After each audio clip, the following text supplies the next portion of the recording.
Hello and welcome to another Overlord lore video, and today we are going to take a look at why Ainz Ooal Gown is so fascinated by Ruencraft, a hitherto to him unknown form of magic. But before we're going to take a look at this form of magic, let's take a closer look at my magic Patreons and thank them for supporting this channel. Furthermore, I say thanks to all users of the YouTube thanks function who made one-time donations. Also, please check out my fantasy channel. Now, with that said, let's dive into today's topic. For Ruencraft is the beginning of some of the best and logical dwarf arcs in the history of fantasy, ever since Grandmaster Tolkien himself wrote about them. The Dwarf Kingdom is a very realistic take on the dwarven civilization in decline, beleaguered by enemies.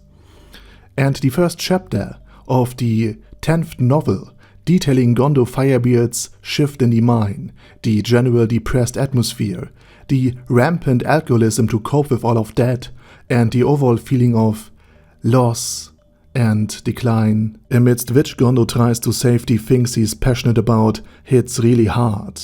And Ainz Ooal Gown, to come back to today's topic, became interested in Runecraft thanks to Osk, the collector of JPEG swords and other precious artifacts.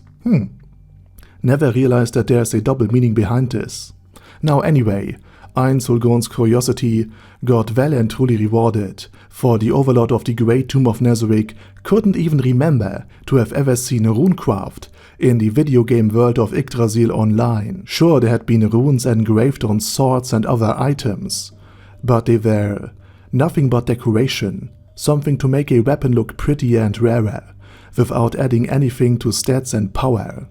But the Ruencraft Ainz Ooal Gown encountered was a different beast entirely.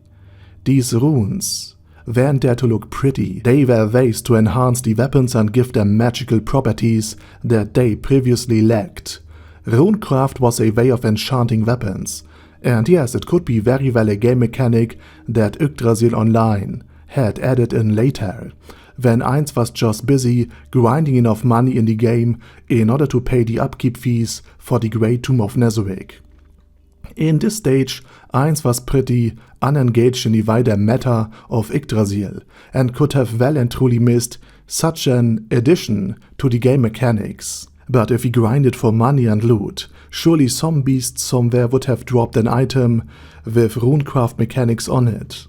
Now granted, maybe Ainz was something we Germans call betriebsblind, meaning he was so set in his routine of grinding for coins that he didn't even bother to check anything else, because remember, a lot of the gear this world would say is extremely OP, would just have been trash drops to Ainz Ooal Gown back in Yggdrasil. But I for one doubt that Ruencraft is truly from Yggdrasil, because if you have Ruencraft on a weapon already, and then try to enchant it with tier magic, the tier magic will always override the rune's own magic properties, rendering them to be nothing more than decoration. Additionally, we learn from Gondor Firebeard that Ruencraft fell out of fashion more and more, and compared to 2 centuries ago, it has almost faded into nothingness. Tier magic was seen as something newer and something instant, and all of this points to me into one direction, that Ruencraft is possibly not tier magic after all, but soul, or better yet, wild magic, the native form of the magic from the New World, while the runes that Ainz Ooal Gown is familiar with could be nothing more than letters the runesmiths adopted, because they too have seen Yggdrasil weapons with decorative runes centuries ago, and thus try to emulate them, meaning today's runes could be just a different language the soul magic, or rather the wild magic, is applied. But it could also very well be that Ruencraft is a late addition to Yggdrasil and Ainz just failed to notice it. Anyway, with that out of the way, let's see what runes actually do. Well, as mentioned before, they magically enchant weapons, simply by being engraved on them by runesmiths. The more runes a weapon holds, the greater is its magic potential, and the harder it is to make. There's also an upper limit how many runes a runesmith can put onto a weapon. but it should be possible to extend that with more skills and experiences. Now, while it takes time to craft runes for weapons, armor and items, which is seen as a huge disadvantage compared to the instant enchantment magic weapons could receive by using tier magic, Ruencraft has also one great thing going for itself. It costs nothing except the time of a runesmith to engrave runes onto weapons. No other magic materials or coin payments are required in order for enchantment to work, meaning the production of Runecraft weapons, especially if done in a proper industrial environment, could be relatively cheap. And if you combine this with Ainz Ooal Gown's collector's soul, his drive to possess ever more, ever rarer items, it becomes pretty clear why Ainz wants to revive Ruencraft and bring it to his own kingdom. And thus far, he has already got a runesmith under his influence, for Gondo Firebeard was willing to give up his very soul in order to work as a runesmith under Ainz, if he just could see Ruencraft regaining its old status and widespread availability it used to have. And in the second part, we will take a look at what precisely has happened during the rest of Season 4 with this very plotline, for it will stay very relevant.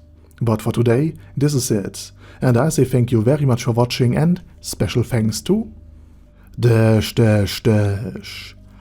Guy Yee, Bad Burrito 316, Beezer, Ben C, Brandon D, Chrissy, Crowley 0221, Sia, Dead Slime, Death's Mercy, Deathless Dragonlord, Demon Xenomorph 1987, Devin Downen, Ding Dong, Duckwagon, Dystopia, Dystopia II, Enigmatic Unicorn, Feral Shivan, Guy with That Head, Hector Marino, Horse, Huster, Jacob G, Jana B, Jason, J. Morris, Chromius, Legendarius, Lelouch Britannia with a Mustache, Lexus Fox, Lord Inishikian Rai, Lord Touch Me, Mervek, Mr. Shoes, Mr. Tweaker,